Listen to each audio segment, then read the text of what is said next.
Okay, quick music disclaimer here. I do not own the rights to this music, which belongs to the rightful owner, who is the intoxicating mind of Dr. Frankenstein. So he made my intro and my outro, and I hope you guys enjoy. Check them out on Spotify and YouTube, and no copyright infringement is intended. Have a good day.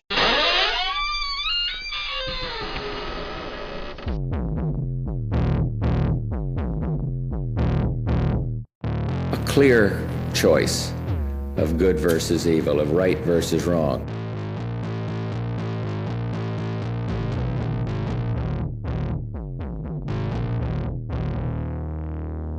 Twisted Tales. Welcome back to Twisted Tales, folks. Now this next episode here, this kind of just popped in my head there one night here. And I know maybe it could have been for the wrong reasons or the wrong naming of it or whatever, but this one here, folks, this one's going to be on the Braemore Home back in Sydney River, Cape Breton. Well, actually, I guess it had a few names that it went by, like the building or whatever. Originally, the Riverside Asylum, and that was constructed in 1889, and it ran until 1906, and then it went by the Cape Breton Hospital. And back in those days, it was known to be ran as an asylum. And this went on from the years of 1906 to 1959. So, the Cape Breton Hospital had replaced the old Riverside Asylum, but even though, name changes and everything, the word asylum changed to hospital, it didn't really leave, all those old ways behind. Prisoners would be sent here due to overcrowding from jails, and they'd still be separated and isolated. Most times they'd be locked away in, basements and sometimes forgotten about. And they literally just lock them up and then throw away the key. But like any place of business and, medical facility, everything starts off with, the means of doing good. But over time, sometimes that changes. So there were two doctors there that had worked at Riverside together. Now, one ran the facility and overlooked things, and that doctor was named Dr. Alexander Reed. He was born October 22nd, 1836, and his career began in 1878. So this guy was a doctor, a superintendent of the asylum, and a well-known professor. Now, he was son of James Reed and Margaret Ross, and Reed was a guy who would show exuberant faith in science. Now, he studied in London, Dublin, and Edinburgh. And he was a very smart man. He studied, the migration of birds and even, the behavior of skunks throughout his career. Now, he settled in Halifax in 1864, and he became a leading figure to upgrade the professional and scientific status of Nova Scotia doctors. Now, when he started his career at the Nova Scotia Hospital for the Insane, this was around 1878, and when he ran the Riverside Asylum, he had worked with another doctor who would follow him from Riverside to the Cape Breton Hospital. So that doctor was named Dr. Arthur Samuel Kendall. He was born March 25th, 1861, in Sydney, Nova Scotia. Now, he worked alongside Reed, and it carried over when they changed to, the Cape Breton Hospital and shit. Now, most of these places back in the day, they were built mainly as places of isolation. Now, this is where you keep, the less desirable people kind of, out of the way, out of the mix, I guess, and they could easily be locked away. Now, mainly just to be, at a sight, out of mind kind of thing. Now, for some doctors anyway, there were other doctors that worked in the facility that were kind of dicks. And they mainly hid these guys away so they could do other projects in peace, or begin to do tests on patients and keep those procedures quiet. Try to keep their findings to themselves or whatever, right? So everybody had an ulterior motive and shit. Now, some of these patients were treated just like animals. They were forgotten about, especially with all the overcrowding of the mentally ill back then. It just came flooding in from, overcrowding jails. If you were drunk or whatever, you'd be thrown in there. If you were senile, it didn't take much to be admitted to this place. So, you could literally just be a down-on-your-luck poor person, and you'd be sent here, no questions asked. It didn't take much to be admitted to this place, and it wasn't just the mentally ill that had the pleasure of staying here. the other people that had the pleasure of staying here were like female prisoners that were sent there due to overcrowding jails or because of like the jails didn't have the proper ways to deal with the women's hygiene aspect of it all. And once you were admitted here, you were rarely discharged or released. Like back in those days, there were groups that would help the cause of the hospital, like charities and shit, organizations or what have you. Now they would donate money for things to help the patients. There was a phonograph that was donated, for like music to keep the mood of the patients' morale up and stuff. Now they had tennis courts built from donations to keep the patients in fitness. And even the organizations would like free up some of their own time to help, like, at the hospital and whatnot. Like, for those that don't know, like, a phonograph, too, it's like a really old record player. It was actually invented by Thomas Edison back in 1877. And it was actually called a record player sometime after the 1940s. So, Dr. Kendall here.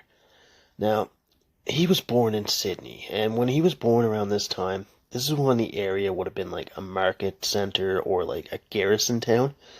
Now, this term, garrison, this applies to like certain facilities that constitute a military base or a common expression for any town that has a military base nearby.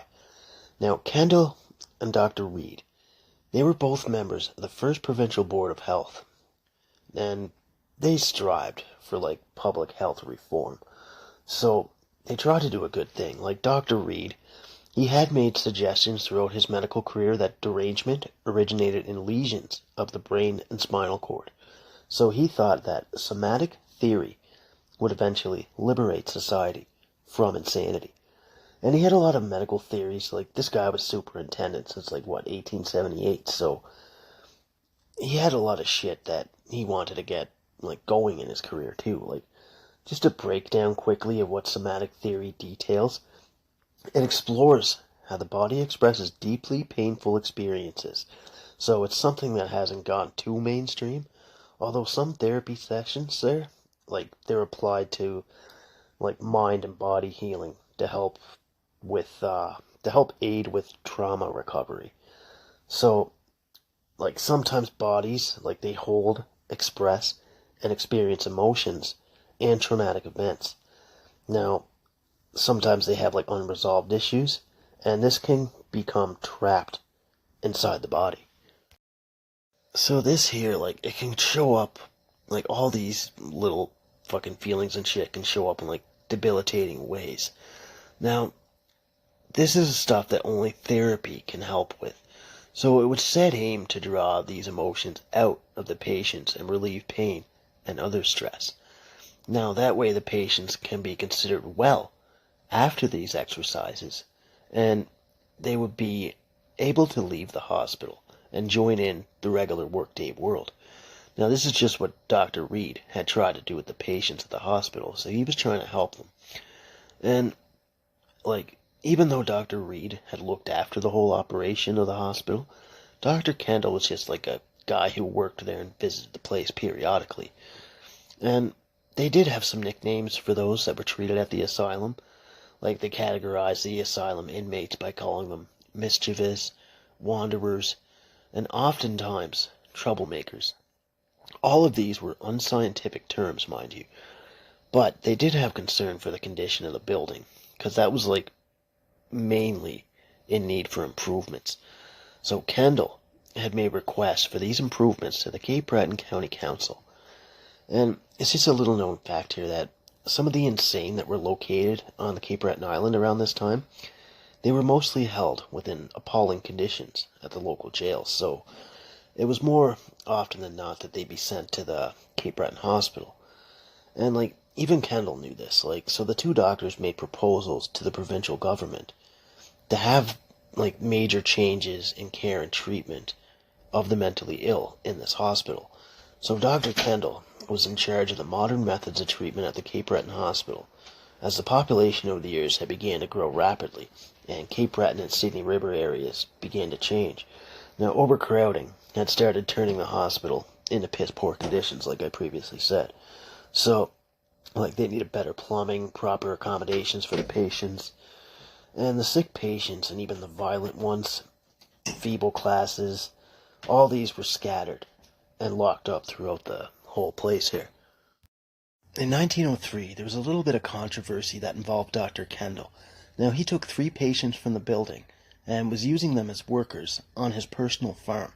Although he paid them each $1.50 a day, the keeper of the asylum, Alexander McCrae, he was a little upset that the patients were hired on without their knowledge. This was until the staff at the hospital had mentioned that they gained a new wagon. So this was for the work that they did at the Kendall farm, and they were allowed to use it at the hospital. So it came in handy more so it was kind of looked at like a gift for them as they earned it through hard work. Now the doctor went back to work, and he ended up making a few other requests to the board. He wanted them to help him with the patients that had no teeth and that had trouble eating. So he made a request for a meat grinder so they'd be able to properly eat their meals without going hungry. And it was around this time when parts of the building had become inhumane and there were some poor living conditions.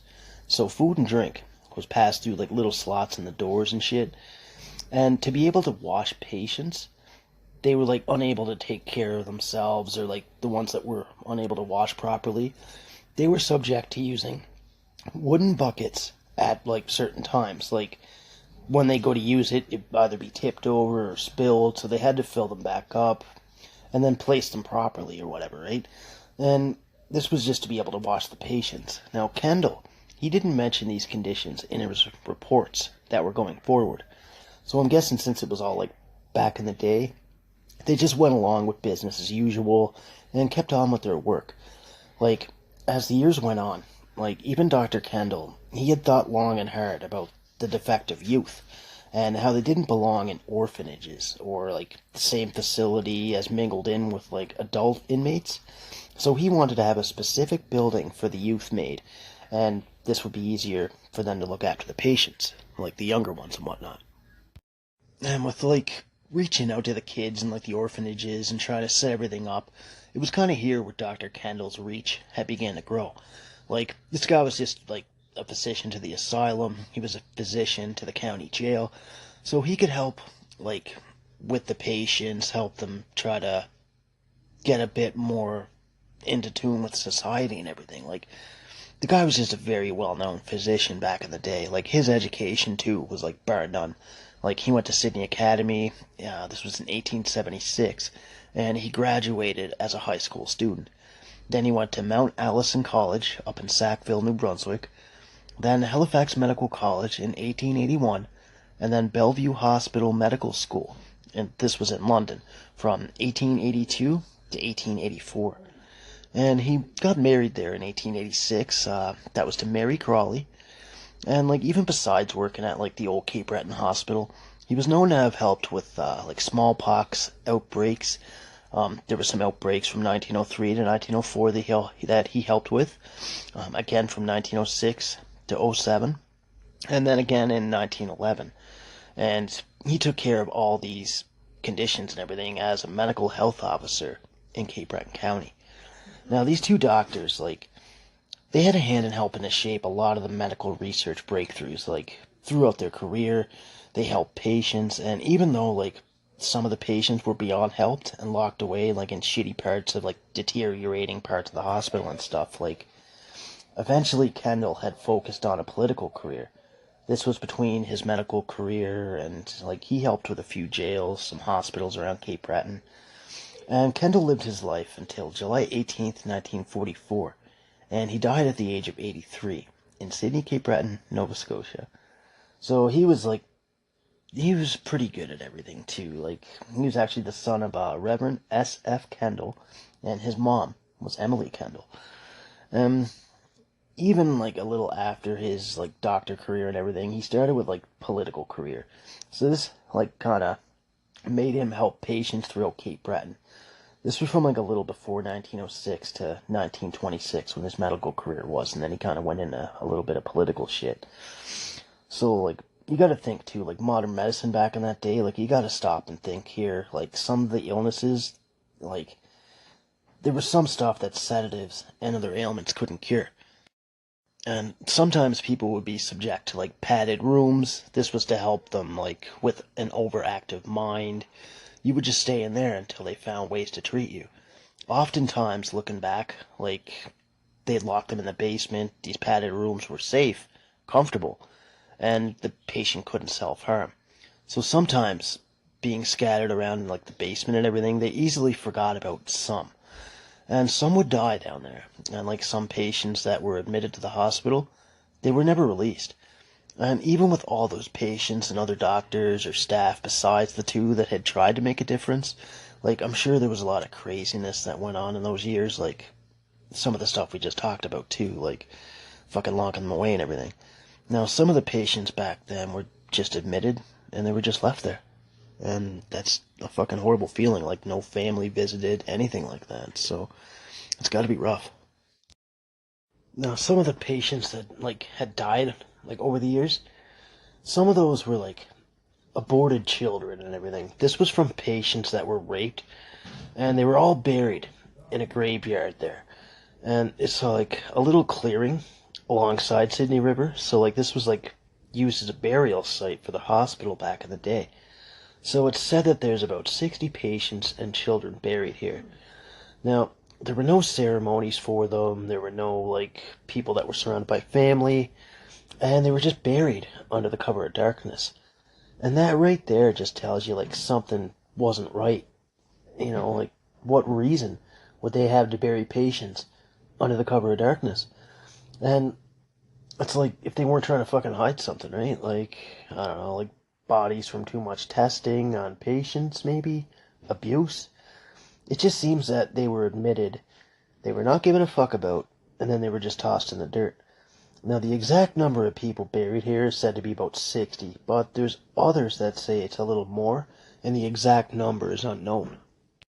Now, the rapes that were done by patients, now, there were a lot of them that were women that were transferred over there from like other jails around Cape Breton. So the burial spot is like known as the Field of Peace, or Ashnasith. Hope I said that right. Now, it contains like some benches nearby. This is for people like to sit and remember the folk that were buried and left here. And it's still maintained to this day. Now, this is maintained by Crossroads Cape Breton, and that's a local nonprofit organization that's dedicated to supporting the mentally ill through hope, opportunity, and hard work. Now, there's a plaque around the area here that says, "To the glory of God, in the memory of former patients at the Cape Breton Hospital who were buried here from 1906 to 1959. May they rest in peace. Cape Breton Mental Health Services Charitable Foundation, 1999.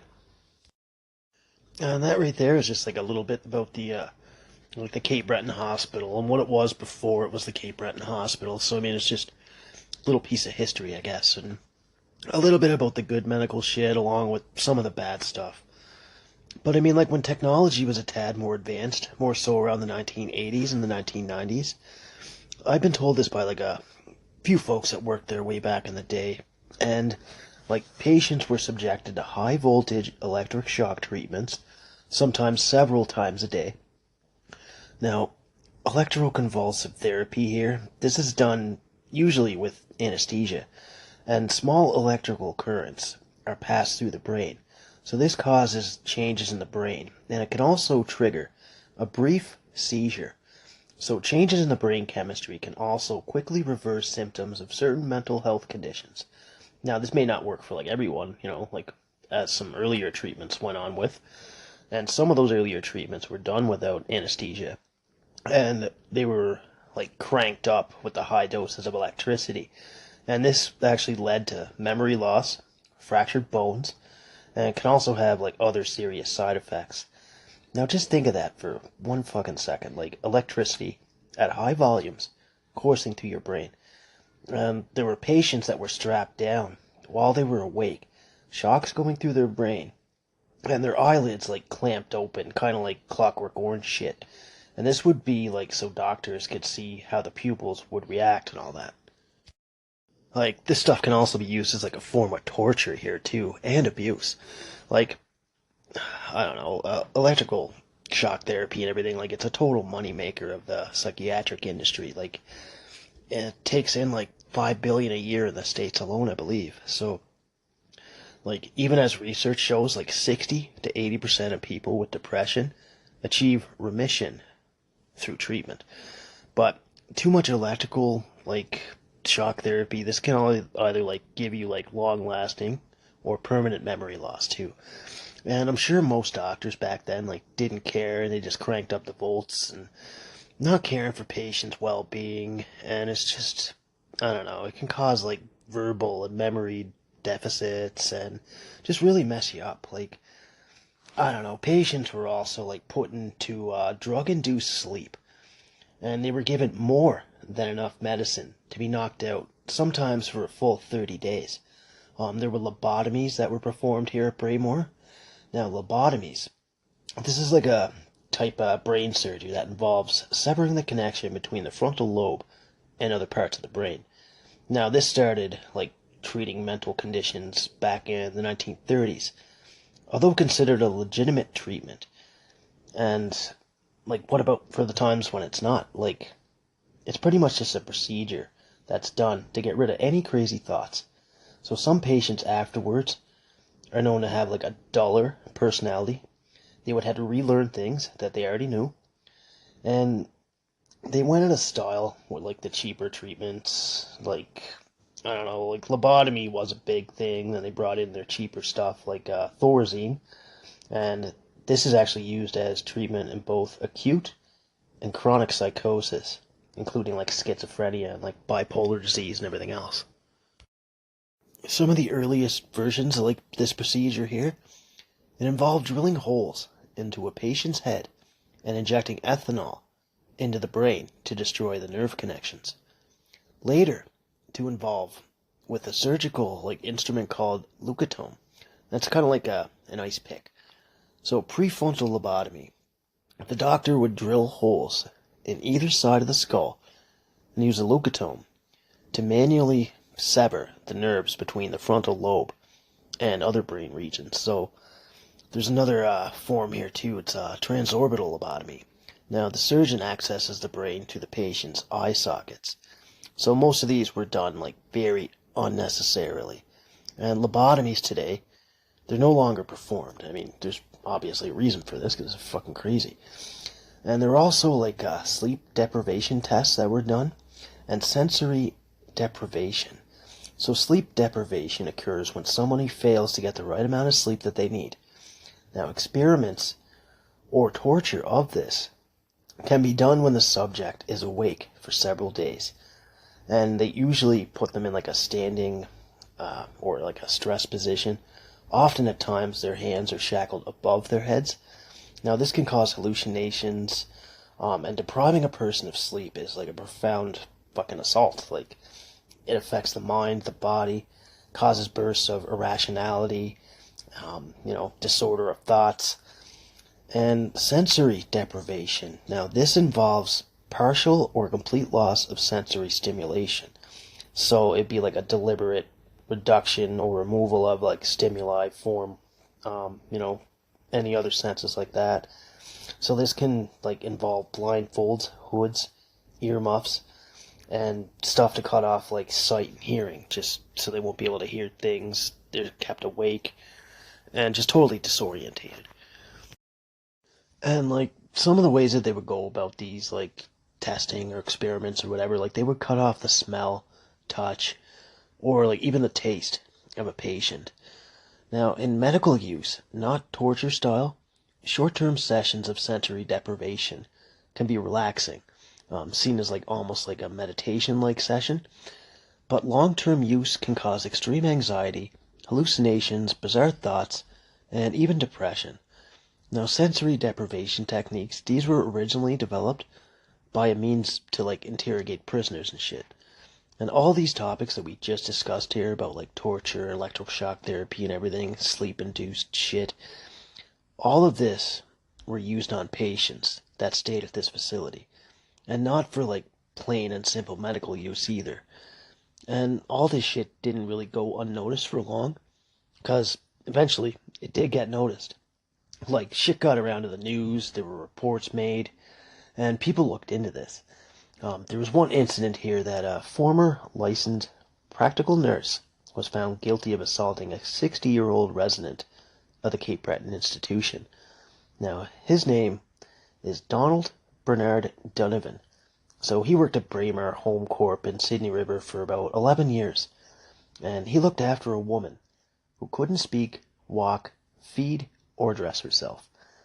Now, this guy was he was 55 years old at the time, so he slapped the resident in the face, and this was seen by another worker on August 18th, 2011, and then he was later charged.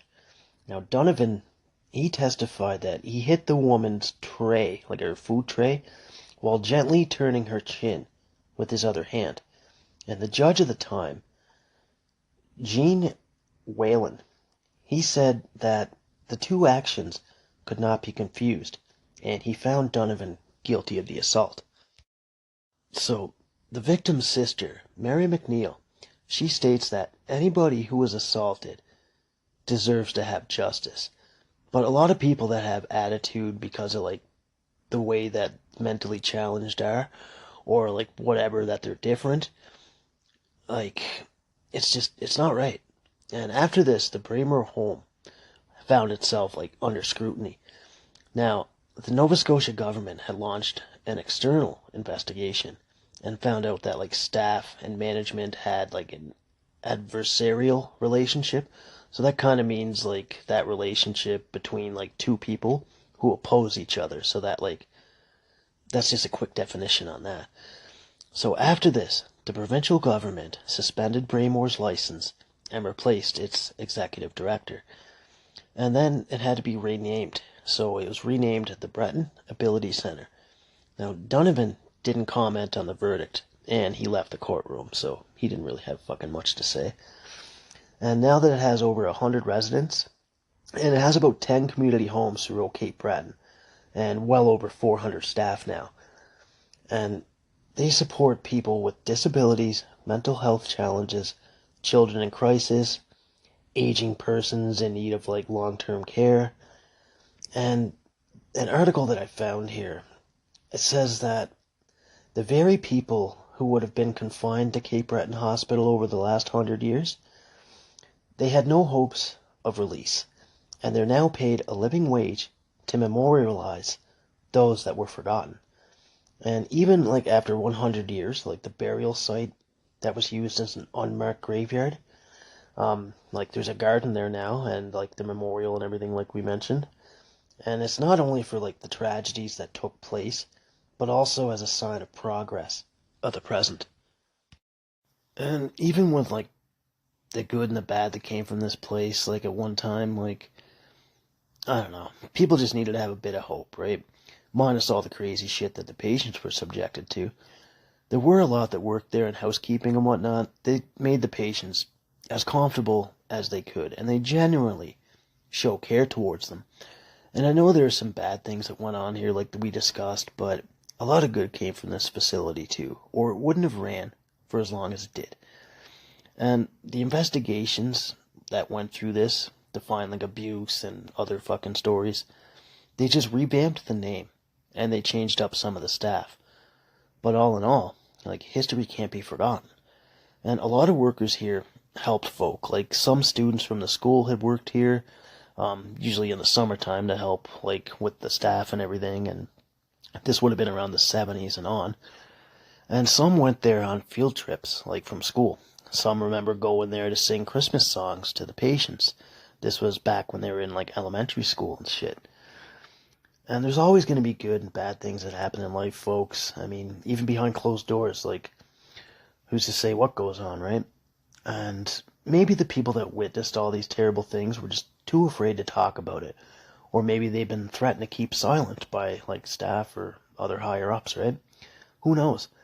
But I do know crazy shit went on here because I have chatted with staff that previously worked there.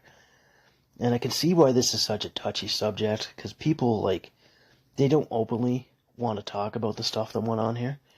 Some told me, like, not to bother doing this episode and go fuck myself and whatever, right? And I get it. like, some of this stuff shouldn't be brought back up. But all of what I'm talking about, like, in this tale, is all stuff that happened throughout history.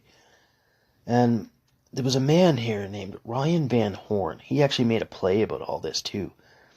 And, that went well. And when I started doing this episode, like, I didn't remember it as, like, the old Cape Breton Hospital.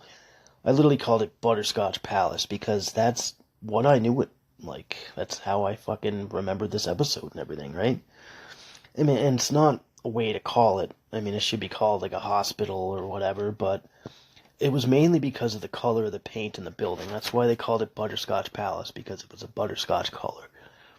And that's how I remember it being called. So, I mean, you can call it what you will, like Braemore Home, fucking whatever, right? The Cape Breton Hospital. And just because of the color of the paint in the building, the stuff that went on here, it doesn't give a shit, like, about color or fucking paint. I don't know, just back to it here, I guess. Now, Ryan Van Horn here, he was home on a visit to Cape Breton. And this is where he actually also heard, like, stories of the Cape Breton Hospital. Because it was a part of local folklore and whatever. So, he did the same thing that I did. He reached out to people. He got stories, and he did a play on it. And I just did a fucking podcast episode, so, whatever. Like, his play was about a woman who was committed to the hospital for a 2-week assessment. And this was for a mild form of depression.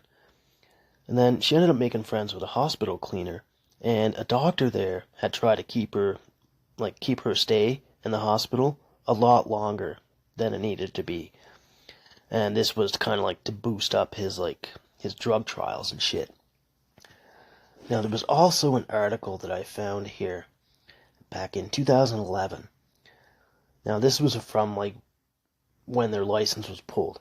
So it says here that an autistic man was confined to a room for a 2-week period back in 2010. And to which this caused, like, the Cape Breton District Health Authority to step in. And they went in, like, as an acting board for the home. Now, officials, like, did everything they could. Like, I don't know, like, they heard about what they did to the autistic man. Like, he was locked in a fucking constantly lit room for, like, 15 days. So, after this, their license was pulled.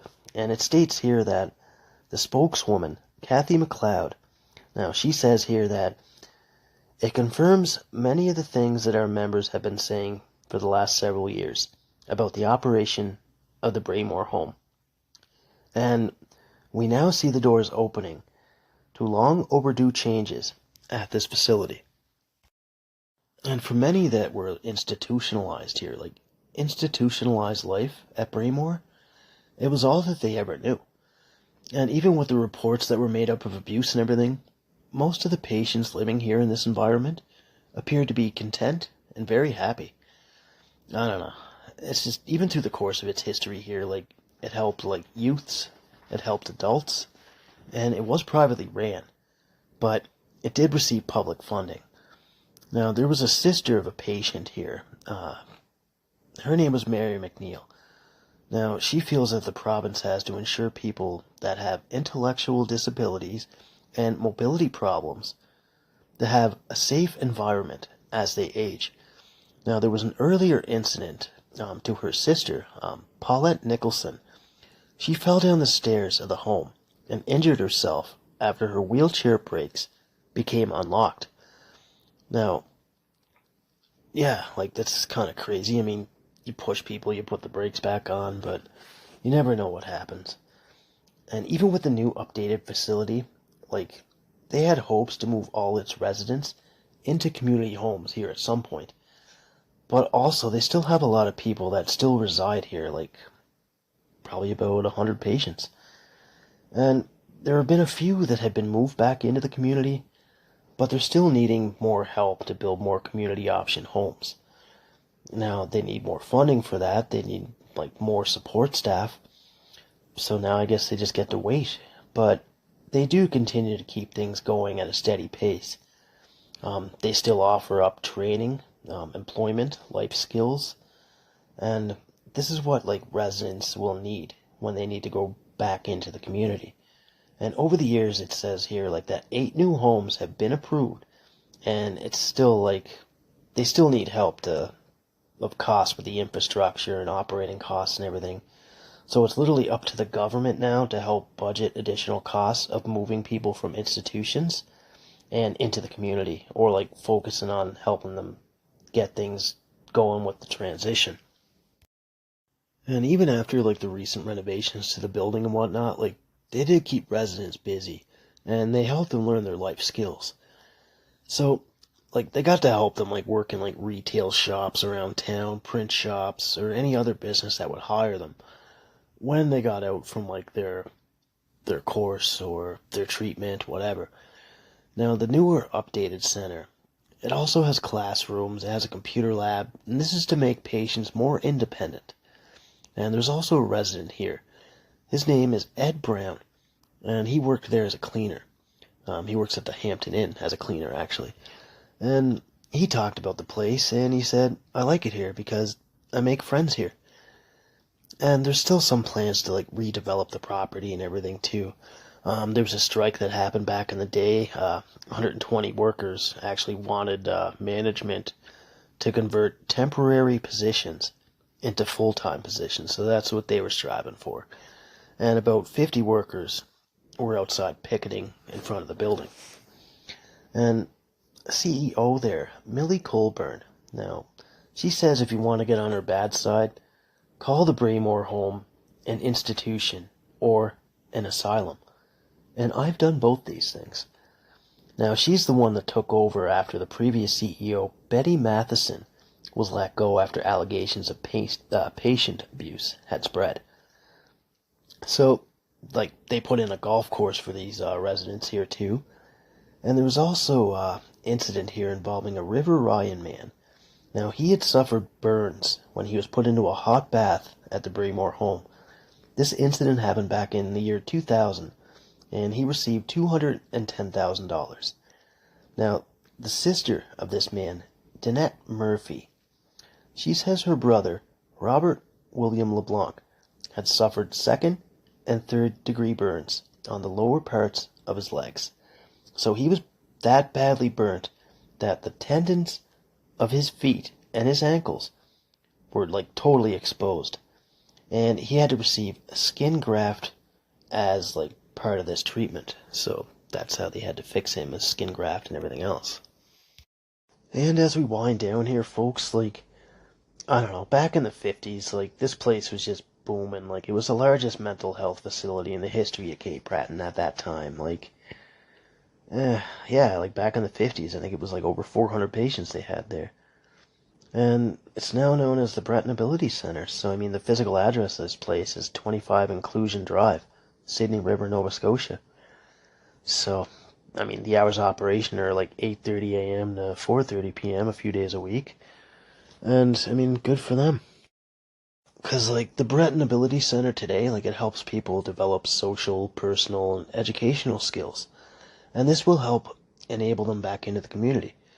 I mean, the center helps look after, like, all kinds of folk, from, like, people suffering with, like, traumatic brain injuries, children born with fetal alcohol syndrome, bipolar, schizophrenia, or any other type of, like, cognitive impairments, whatever they may be. Now, the resident options here, like, the ones that they have available through the community, are the community homes. So, like, after they got well, and they would go through, like, training programs, and then they could be introduced back into the community, you know, to, like, socialize and whatever. But, I mean, I don't know. Back then, like, everybody kind of figured out, like, the Braemore Home was just fucking bad news and just a bad place. But to others, it was a good place. I mean, a lot of folk talk about bad stuff, and a lot of folk talk about good stuff, and I got both messages from that. So, you know, thanks to everybody that did talk about this, and I know there are others that are going to say, like, there's good things about the facility, and I'm sure there is. And this is what we're talking about. Like, it's helped patients get well, it's supplied jobs, training, and even, like, other things that could help patients, or even yourself through, like, your nursing programs or doctor programs to help you progress in life. And even, like, some of the shit that they don't want to talk about, like, the mentally ill patients that were there. Like, some had to be on complete lockdown. They would either harm others or themselves, or, like, even to the point of possibly taking a life. And some some said here, like, there was a floor that the residents could use, like, and they would go back out into the community. Like, these were, like, not the high risk people, like the low offenders, I guess. Because the dangerous people, like patients and whatnot, they were not allowed to be allowed out. And workers would obviously, when they had to go to these floors, they would have to be accompanied by a guard or another male colleague. And this was for protection, just in case a patient would try anything, because some patients would attack the new hires. That's just how it went. And this would have been like the 1990s here, so this was told to me by a friend here that worked there prior. And there were some patients that stayed here that were carefree and polite, and some were just dangerous fucking offenders. I mean, they couldn't even be trusted with plastic utensils. And that was just mainly because, like, they would stab someone, or, like, depending on how dangerous they were. And the low offender prisoners, they would sometimes be allowed out, like, to be free out of that unit. And they would go around, like, the old Woolco shopping plaza center and everything. But sometimes staff would have to go get them, as the odd time a patient would have, like, a mental breakdown. Sometimes it could be two patients, and staff would be sent from the hospital down to retrieve them and take them back to their unit. Now, some of the people that were put into, like, the locked ward, they were allowed to go out and around the unit, but there were some that were deemed way too dangerous. And even, like, by medication, they were still fucking dangerous, and they weren't allowed anywhere. And I get it, like, this whole tale that I talked about, like, it was just one giant fucking trigger warning. But, I mean, it needed to be told. And I'm gonna tell it, so, I mean, whatever. I mean, even, like, from the research and what's been sent to me by, like, staff that work there, or, like, people that spent time there periodically. And I'll tell you right now, like, I'm no fucking expert on podcasting, folks. Like, I just tell fucking tales. This is what I do. And tales always need to be told, whether good, bad, or everything in between. I'm just gonna tell them as factual and as accurately as I can. And to the people that help me, like, research these stories, I thank you. I really appreciate you letting me chat with you guys. So I just try to get everything as accurate as I could for this episode. So I don't know. Even, like, some of the offices that were located here, like, they were used as, like, former patient rooms. So they included, like, a heavy door. There was a little window that needed to be locked or unlocked by keys. And that's just how, like, secure shit was. So that's just my little episode on Braemore Home here, folks. Well, I guess that's all I got for you. So thanks for tuning back in. Take care. Shortly after all these incidents went on, LeBlanc's mother, she was very hesitant to go talk to the public. But after the stories came out, like, of abuse and everything else was floating around, the so-called treatments that went on at Braemore back in the day, and the graveyard, everything, like, she decided to speak up about the incident, is pretty much what I'm getting at here. And there were also 4 findings of accounts of abuse, and they had sufficient enough evidence to go along with this. Now, the $210,000 settlement, that will be covered by the Braemore Home's insurance provider. And sometimes, folks, like, places make headlines for all the wrong reasons. And all of this had totally shocked the province. I mean, like, amongst other things, I mean, people knew what fucking went on there, and a lot of people in the community, they were taken back by a lot of this. Like, some knew, some kept quiet, some spoke out, and now the place runs and operates as it should, and under a new name, and like, almost a whole new revamped building. And the Seeds of Seeds of Recovery, they partnered with the Crossroads here. And they even, like, built that community garden and everything there for the fucking burial plot, so. And with that, folks, I think I pretty much got all the bases covered here in this tale, so. like the good, the bad, the ugly. But not every story has bad, and not every story has good. And this one here, like I said, it has like somewhat a little bit of both. And I just want to thank everyone who messaged me online and, to participate in this episode, talk about things that happened here. So thanks for giving me help to talk about like a little bit of piece of history here and that I myself even forgot about. So, yeah.